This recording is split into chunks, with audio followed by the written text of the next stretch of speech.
नमस्ते। महाकवि जयशंकर प्रसाद। विश्व साहित्य को कामायनी जैसा महान काव्य ग्रंथ प्रदान करने वाले प्रसाद जी निश्चय ही आधुनिक हिंदी साहित्य के अद्वितीय कलाकार हैं। संक्षिप्त जीवन परिचय। पूरा नाम महाकवि जयशंकर प्रसाद। जन्म 30 जनवरी 1889। जन्मभूमि वाराणसी उत्तर प्रदेश। मृत्यु 15 नवंबर सन 1937। मृत्यु के समय अवस्था 48 वर्ष। पिता का नाम देवी प्रसाद साहू।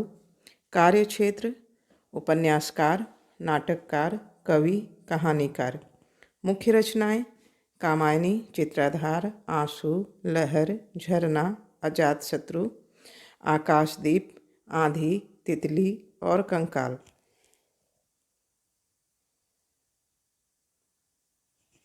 विषय कविता, उपन्यास, कहानी, नाटक और निबंध।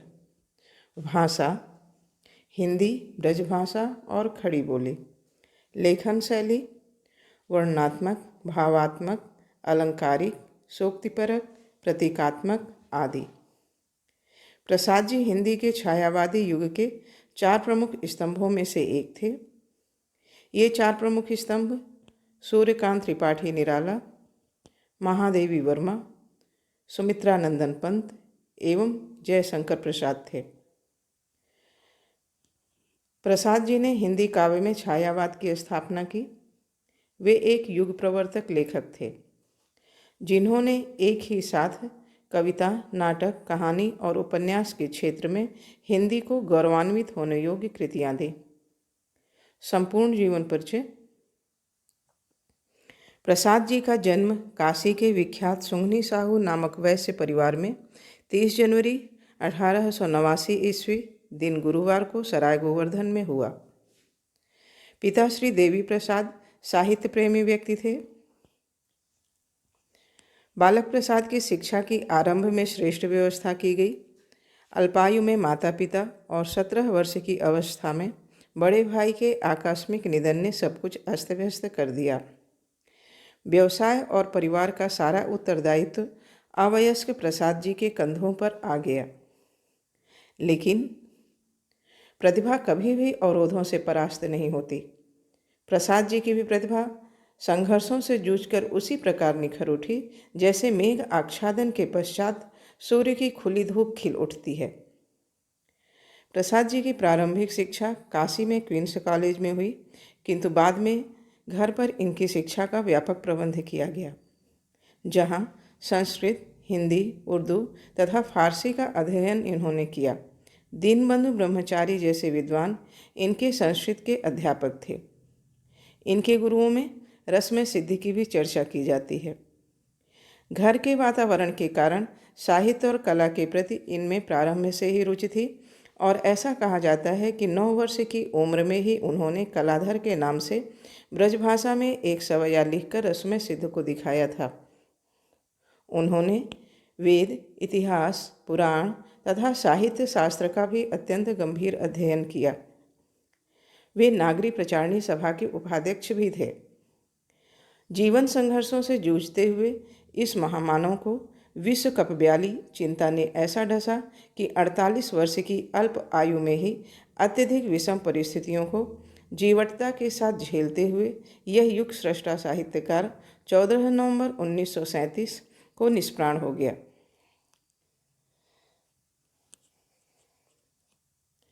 काव्य रचनाएं। जयशंकर प्रसाद की काव्य रचनाएं हैं कानन कुसुम, लहर और प्रेम प्रतीक, महाराणा का महत्व, झरना 1918 में प्रकाशित हुई छायावादी कविताओं का संग्रह है। आंसू, चित्राधार ब्रजभाषा में लिखी गई है। कामायनी 1935 में प्रकाशित हुई, जिसे मंगला प्रसाद पारितोषिक से सम्मानित किया गया। प्रसाद जी की काव्य रचनाओं को 2 वर्गों में बांटा जा सकता है। पहला काव्यपथ अनुसंधान की रचनाएं और दूसरा रससिद्ध रचनाएं।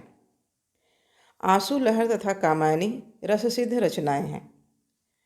प्रसाद जी ने काव्य रचना ब्रजभाषा में की। आरंभ की और बाद में खड़ी बोली में रचनाएं करके वे युग प्रवर्तक कवि के रूप में प्रतिष्ठित हुए। कहानी संग्रह। कथा के क्षेत्र में प्रसाद जी आधुनिक ढंग की कहानियों के आरंभयिता माने जाते हैं।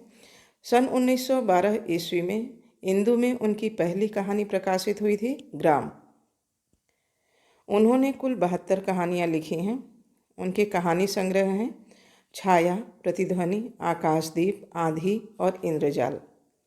प्रसाद जी की ज़्यादातर कहानियों में भावना की प्रधानता है, किंतु उन्होंने यथार्थ की दृष्टि से भी कुछ श्रेष्ठ कहानियाँ लिखी, जैसे आकाशदीप, गुंडा, पुरस्कार, सालवती, स्वर्ग के खंडहर में आंधी, इंद्रजाल, छोटा जादूगर, बिसाती, मधुआ और विराम चिन्ह। उपन्यास। प्रसाद जी ने कुल 3 उपन्यास लिखे। कंकाल में नागरिक सभ्यता का अंतर्यथार्थ उद्घाटित किया गया है।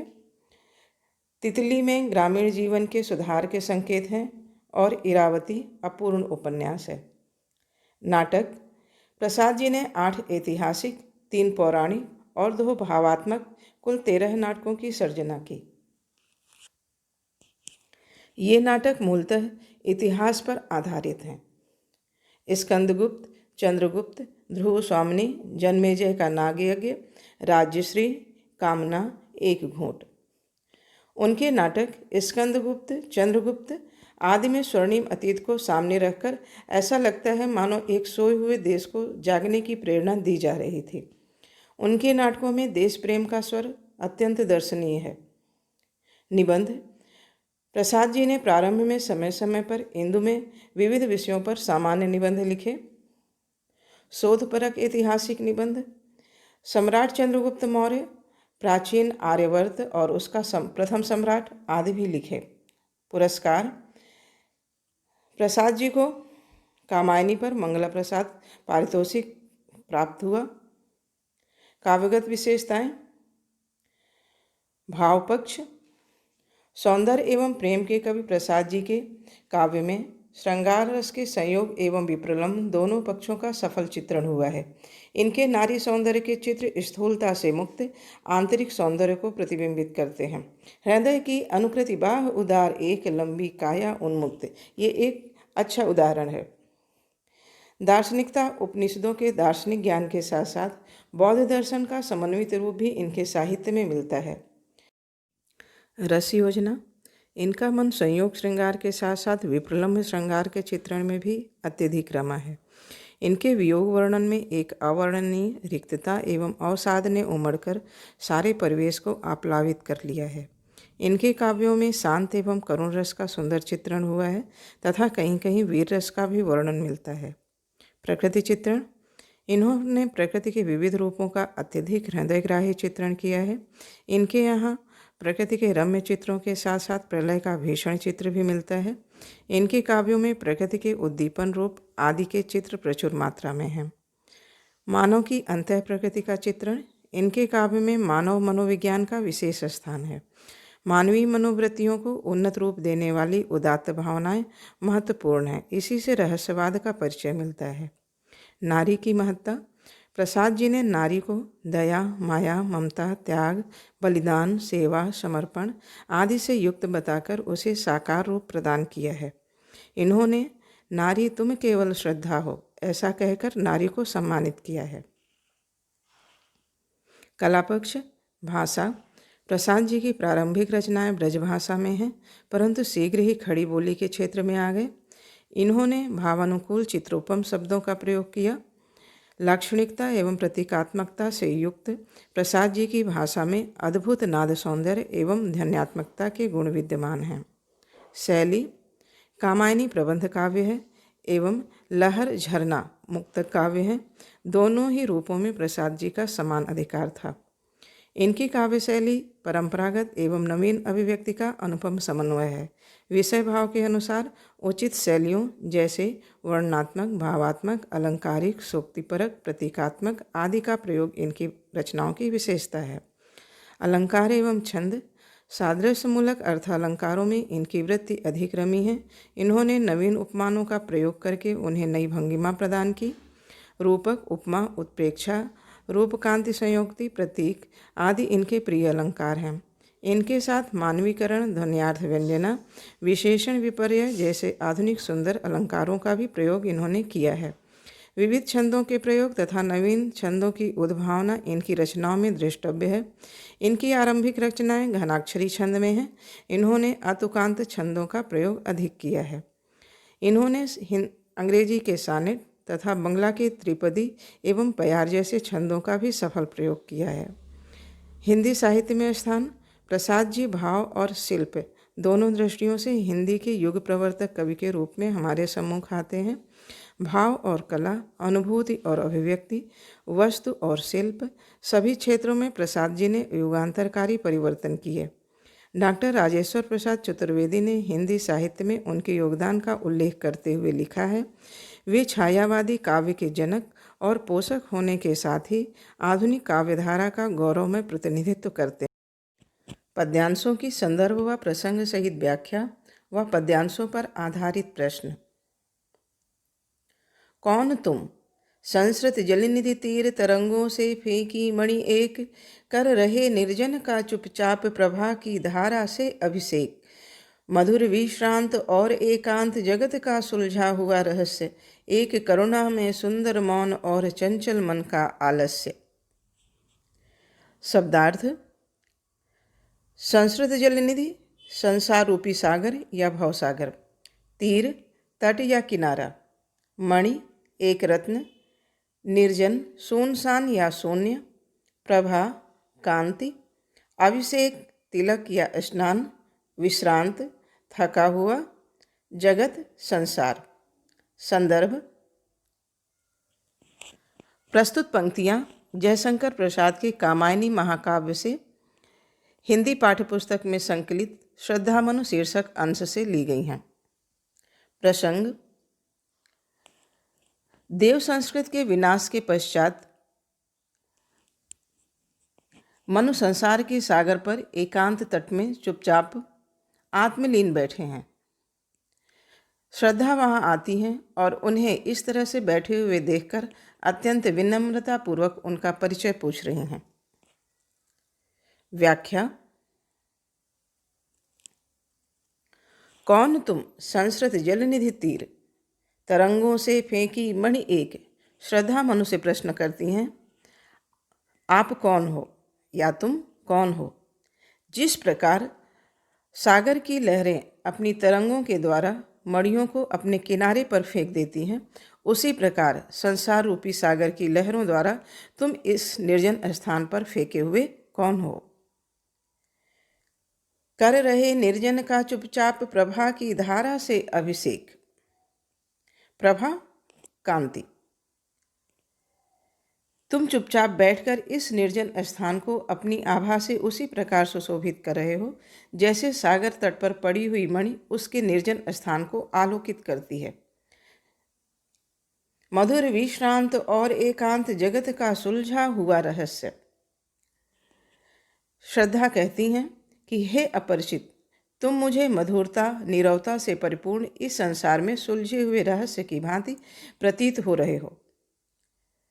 अपरिचित होने के कारण तुम रहस्यमय हो। एक करुणा में सुंदर मौन और चंचल मन का आलस्य, किंतु तुम्हारा सुंदर और मौन रूप करुणा से परिपूर्ण है और तुम्हारे चंचल मन ने आलस्य धारण करके रखा हुआ है।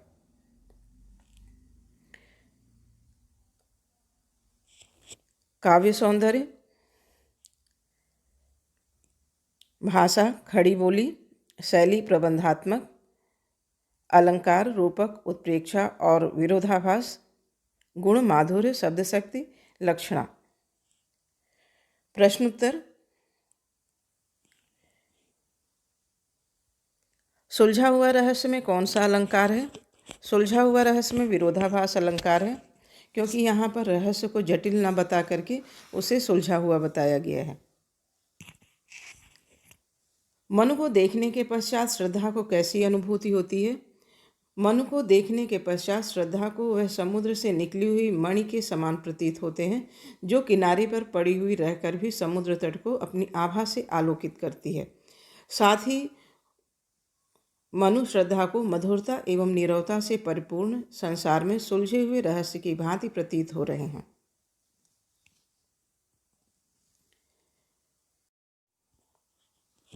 प्रस्तुत पंक्तियों में किसके मन की व्याकुलता का वर्णन किया गया है? प्रस्तुत पंक्तियों में श्रद्धा के मन की व्याकुलता का वर्णन किया गया है, क्योंकि श्रद्धा मन को निर्जन स्थान पर बैठे हुए देखकर अत्यधिक आश्चर्यचकित होती हैं और मनु के विषय में सब कुछ जान लेना चाहती हैं। मनु को देखने के पश्चात श्रद्धा को कैसी अनुभूति होती है? मनु को देखने के पश्चात श्रद्धा को वह समुद्र से निकली हुई मणि के समान प्रतीत होते हैं, जो किनारे पर पड़ी रहकर समुद्र तट को अपनी आभा से आलोकित करती है, और साथ ही वह उसे मधुरता एवं नीरवता से परिपूर्ण संसार में सुलझे हुए रहस्य की भांति दिखाई दे रहे हैं। सुलझा हुआ रहस्य में कौन सा अलंकार है? इसमें विरोधाभास अलंकार है, क्योंकि यहाँ रहस्य को जटिल न बता करके उसे सुलझा हुआ बताया गया है।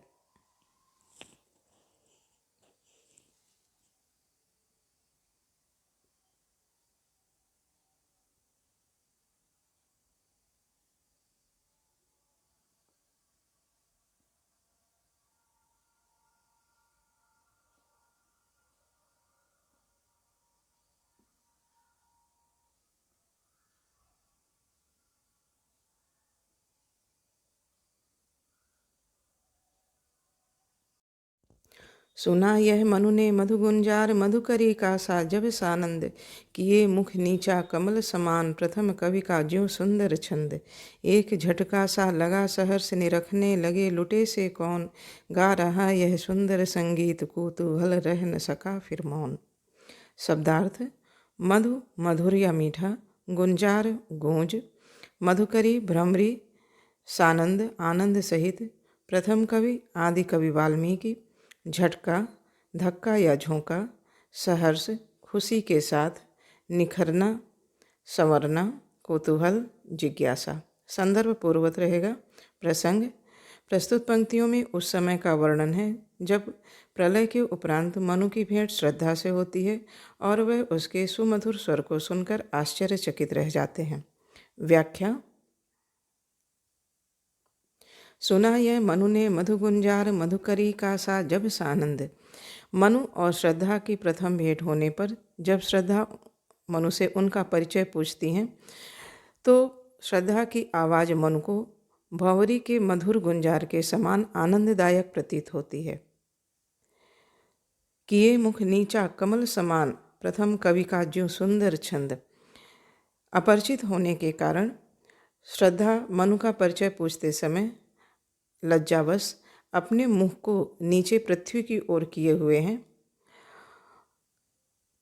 और मनु को श्रद्धा का मुख देखकर ऐसा प्रतीत होता है मानो जैसे कोई खिला हुआ कमल पृथ्वी की ओर झुका हुआ हो।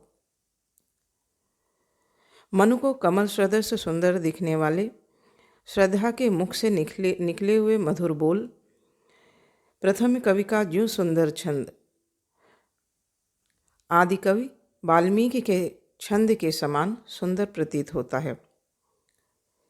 निरखने लगे लुटे से कौन, लुटे से कौन आश्चर्यचकित होकर के श्रद्धा को मनु देखने लगे।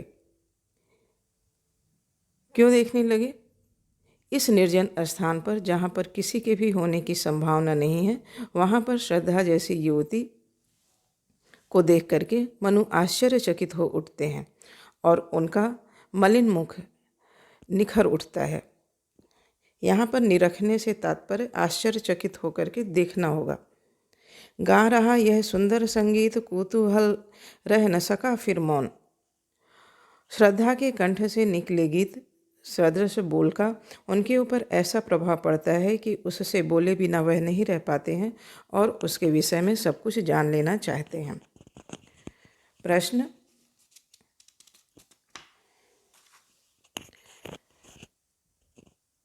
काव्य सौंदर्य उसी तरह रहेगा जैसे पहले वाले पद में था।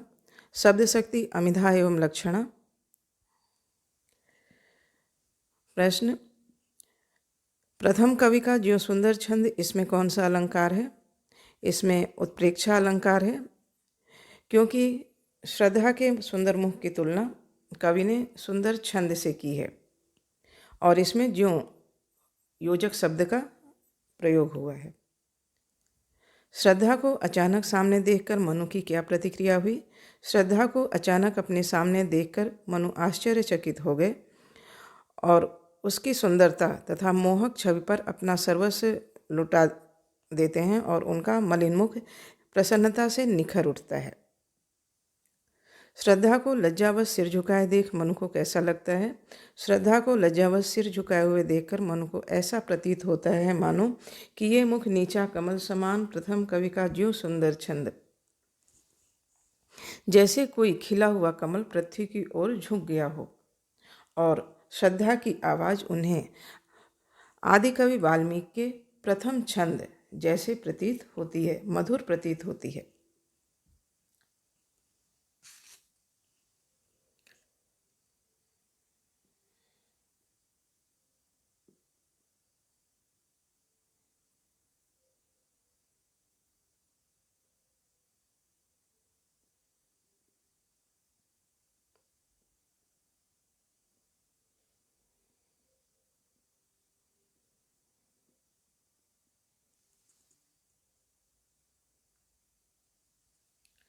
और देखा वह सुंदर दृश्य नयन का इंद्रजाल अभिराम, कुसुम वैभव में लता समान चंद्रिका से लिपटा घन श्याम।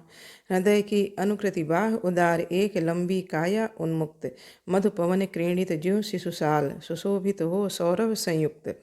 मसृण गांधार देश के नील रोम वाले मेसों के चर्म, ढक रहे थे उसका वपुकांत, बन रहा था वह कोमल वर्म।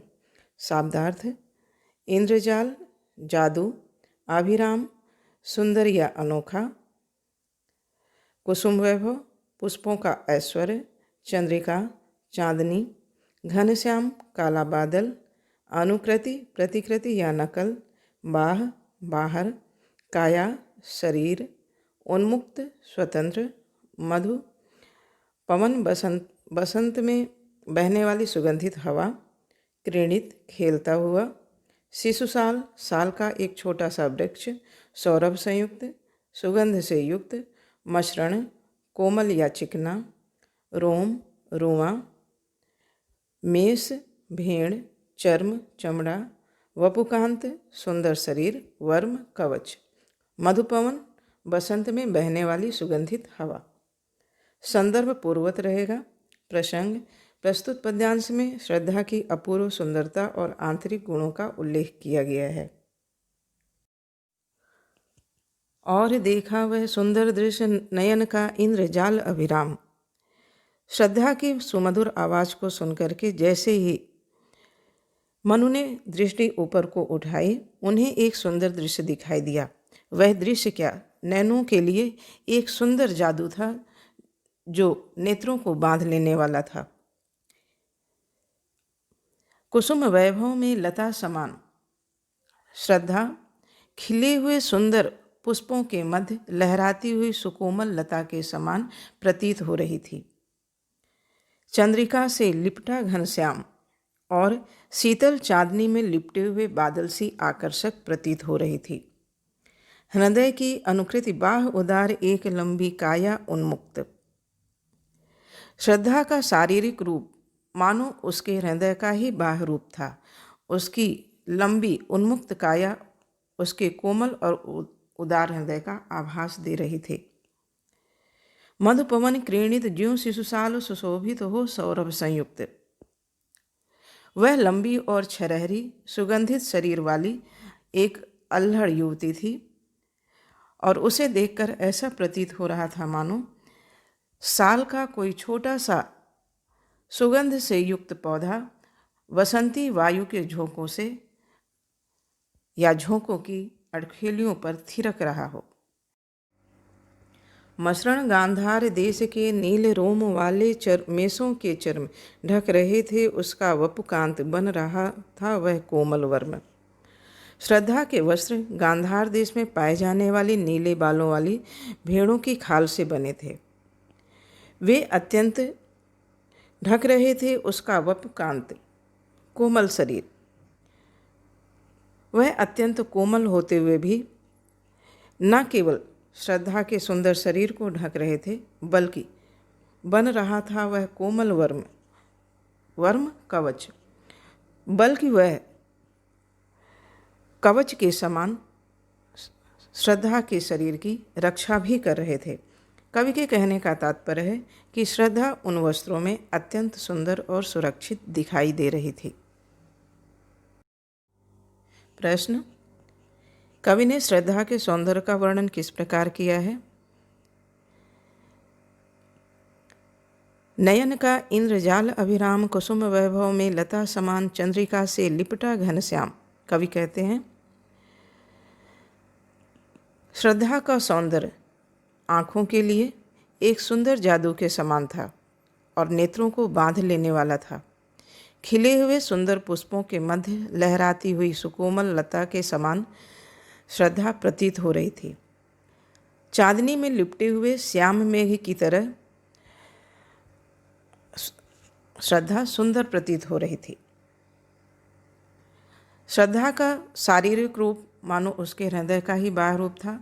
उसकी लंबी उन्मुक्त काया उसके कोमल और उदार हृदय का आभास दे रही थी।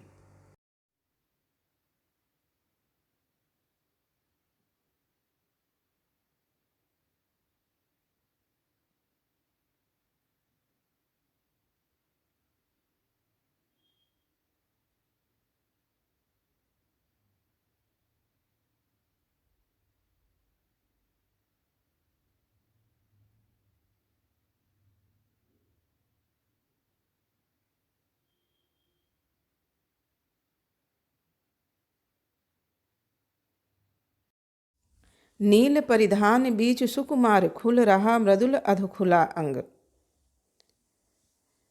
नील नीला परिधान वस्त्र, सुकुमार कोमल, मृदुल कोमल, अधखुला थोड़ा सा खुला हुआ और थोड़ा ढका हुआ। कवि जयशंकर प्रसाद मनु के हृदय के भावों को अभिव्यक्त करते हुए कह रहे हैं कि श्रद्धा भेड़ चर्म से बने हुए नीले वस्त्रों में अत्यंत ही आकर्षक दिखाई दे रही थी और वस्त्रों के मध्य में से कहीं कहीं दिखाई दे रहे उसके कोमल अंग इस प्रकार प्रतीत हो रहे थे मानो खिला हो जो बिजली का फूल मेघवन बीच गुलाबी रंग, जैसे वे नीले बादलों के समूह में चमकती हुई बिजली के गुलाबी गुलाबी फूल हों। आह, वह मुख पश्चिम के व्योम बीच जब घिरते हों घनश्याम, मेघवन बादलों का समूह, व्योम आकाश। कवि कहते हैं कि नीले वस्त्रों के मध्य श्रद्धा के लालिमा युक्त तेज मुख को देखकर ऐसा प्रतीत हो रहा था मानो सांझ के समय अरुण रवि मंडल उनको भेद दिखाई देता हो छविधाम, काले बादलों को भेद कर चारों ओर लाल किरणें बिखेरता हुआ सूर्य सुशोभित हो रहा हो। प्रश्न: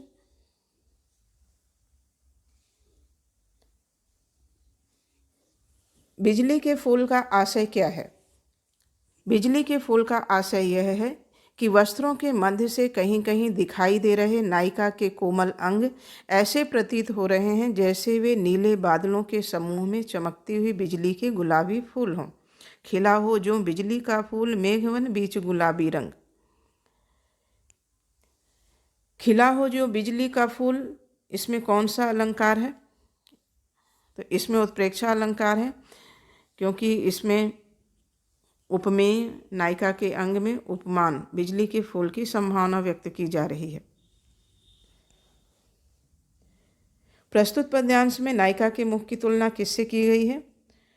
प्रस्तुत पद्यांश में नायिका के मुख की तुलना शाम के समय आकाश में छाए हुए बादलों के बीच में दिखाई देने वाले सूर्य से की गई है। श्रद्धा किस प्रकार के वस्त्रों में आकर्षक दिखाई दे रही हैं? श्रद्धा भेड़ चर्म से बने नीले वस्त्रों में अत्यंत ही आकर्षक दिखाई दे रही हैं।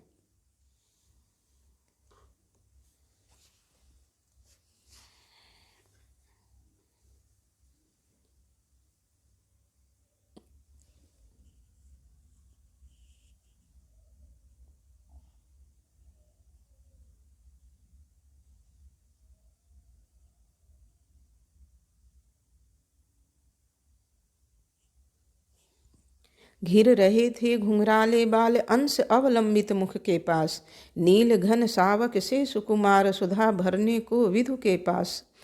और उस मुख पर वह मुस्कान, रक्त किस लय पर ले विश्राम, अरुण की एक किरण आम्लान, अधिक अलसाई हो अभिराम।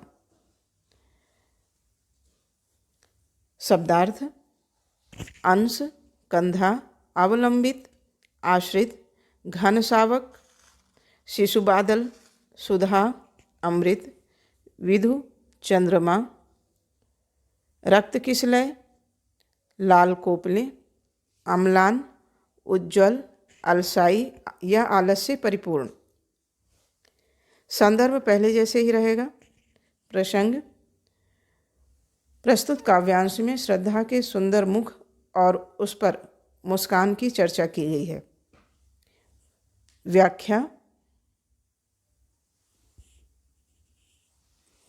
घिर रहे थे घुंघराले बाल अंश अवलंबित मुख के पास। श्रद्धा के केस सुंदर और घुंघराले थे।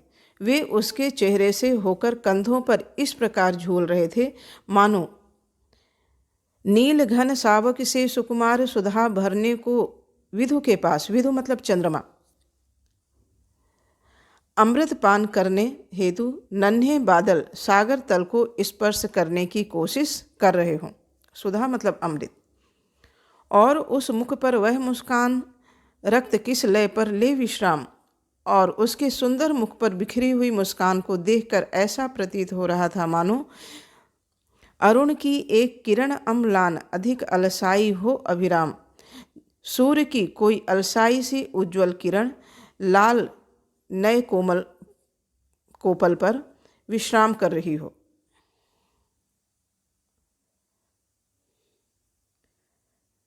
प्रश्न: श्रद्धा की मुस्कान को देखकर कवि को कैसा प्रतीत हो रहा है? श्रद्धा की मुस्कान को देखकर कवि को ऐसा आभास होता है जैसे सूर्य की कोई अलसाई सी उज्ज्वल किरण लाल नवीन कोपल पर विश्राम कर रही हो। कवि द्वारा श्रद्धा के रूप सौंदर्य की चर्चा करते हुए किस प्रकार के भाव प्रकट हुए हैं? कवि द्वारा श्रद्धा के रूप सौंदर्य और उसकी मुस्कान की चर्चा करते हुए श्रद्धा के मुखमंडल को दिव्य रूप में चित्रित किया गया है। कवि ने श्रद्धा के सुंदर बालों की तुलना किससे की है? कवि ने श्रद्धा के सुंदर बालों की तुलना बादलों से की है। वे कहते हैं कि उसके सुंदर और घुंघराले बाल उसके चेहरे से होकर कंधों पर इस प्रकार झूल रहे हैं मानो अमृत पान करने हेतु बादल सागर तल को स्पर्श करने की कोशिश कर रहे हों।